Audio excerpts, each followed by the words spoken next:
In this video, we're discussing the checklist you need to become profitable in trading. Stay tuned.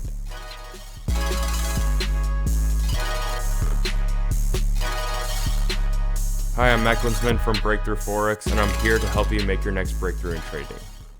I'm a student trader who has practiced on historical tests, and I know that my profitable system will work in the real world. On today's video topic, we're talking about the checklist you need and how you can prevent unrealized profits as well as large losses. Before we start, make sure you drop a like on the video if you like it and subscribe to the channel to support it. Leave in the comments anything you want for the next video and also however this video helped you. On to number 1, we have a stop loss. The stop loss is very, very important.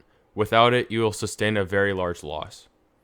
When I was unleveraged just trading Bitcoin, I had a $3,000 position which reduced in value down to $2,000.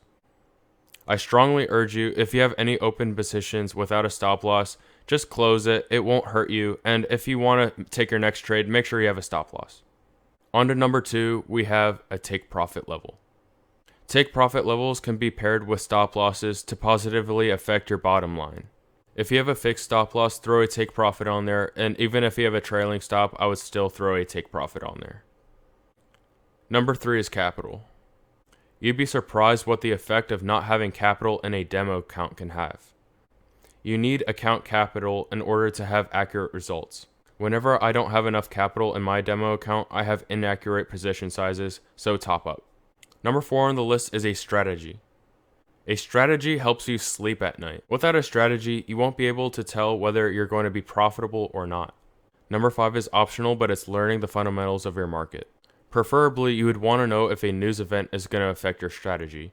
Most of the time, with a news event, you might be affected if you're a scalper or day trader. Number 6 is knowing the market hours of your strategy. Some people recommend trading weekend gaps, but I wouldn't because you could have overly large losses like I had mentioned in the beginning. Additionally, if you're a day trader, you wouldn't trade after the market closes, would you? And that's it for the video. Comment down below how it helped you and what else you want to see for the next video, as well as where you are in the world and what you're doing.